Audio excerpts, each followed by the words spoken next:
50 سنة.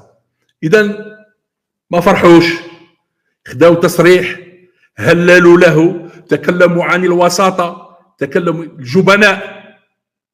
الجبناء لأول مرة يتكلموا على الوساطة. نساو اللي كانوا يقولوا لا العلاقات بين المغرب خلاص عمرها ما ترجع، وراهم يتكلموا دروك عن الحكم الذاتي اللي كانوا يسموه بالمشروع الوهمي. وهنا سأغتنم الفرصة لأعرض عليكم مبادرة الحكم الذاتي. تبع يا دبان العسكر مبادرة الحكم الذاتي التي سأنشرها عليكم نقطة بنقطة، وتعلموا في دينامية إيجابية وبناءة، ملتزمة بتقديم مبادرة للتفاوض بشأن نظام للحكم الذاتي بجهة الصحراء في إطار سيادة المملكة ووحدتها الوطنية والترابية. 3.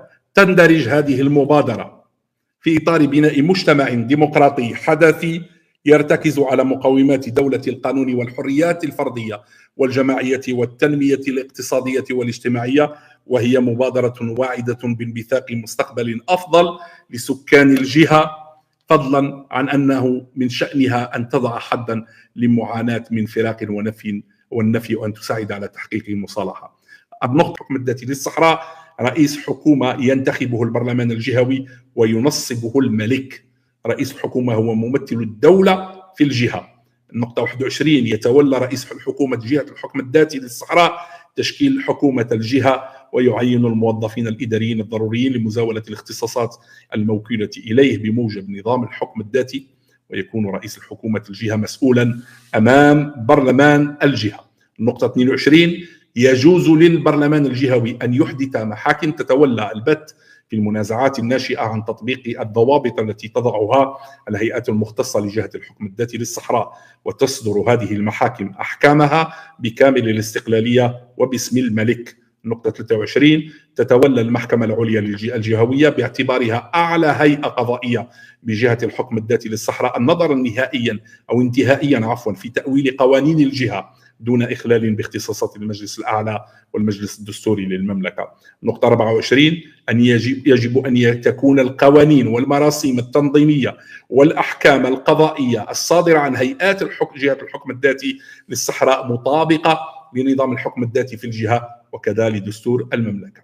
25: يتمتع سكان الجهة بكافة الضمانات التي يكفلها الدستور المغربي في مجال حقوق الإنسان كما هي متعارف عليها دوليا. النقطة 26: تتوفر جهة الحكم الذاتي للصحراء على مجلس اقتصادي واجتماعي يتشكل من ممثلي القطاعات الاقتصادية والاجتماعية والمهنية والجمعوية ومن شخصيات ذات كفاءات عالية. وهنا ننتقل إلى مسار الموافقة على نظام الحكم الذاتي وتفعيله. نقطة 27: يكون نظام الحكم الذاتي للجهة موضوع تفاوض ويطرح على السكان المعنيين بموجب استفتاء حر ضمن استشارة ديمقراطية، ويعد هذا الاستفتاء طبقا للشرعية الدولية وميثاق الأمم المتحدة وقرارات الجمعية العامة ومجلس الأمن بمثابة ممارسة حرة من لدن هؤلاء سكان لحقهم في تقرير المصير. وتحقيقا لهذا الغرض تلتزم الأطراف بالعمل سويا بحسن نية من أجل تفعيل هذا الحل السياسي وموافقة سكان الصحراء عليه، كما تتم مراجعة الدستور المغربي وإدراج نظام الحكم الذاتي فيه ضمانا لاستقرار هذا النظام وإحلاله المكانة الخاصة اللائقة به داخل المنظومة القانونية للمملكة. تتخذ النقطة 30: المملكة المغربية كافة الإجراءات اللازمة من أجل إدماج الأشخاص الذين تتم عودتهم للوطن وإدماجا تاما في حظيرته، وذلك في ظل ظروف تكفل الحفاظ على كرامتهم وسلامتهم وحماية ممتلكاتهم. النقطة 31: ولهذه الغاية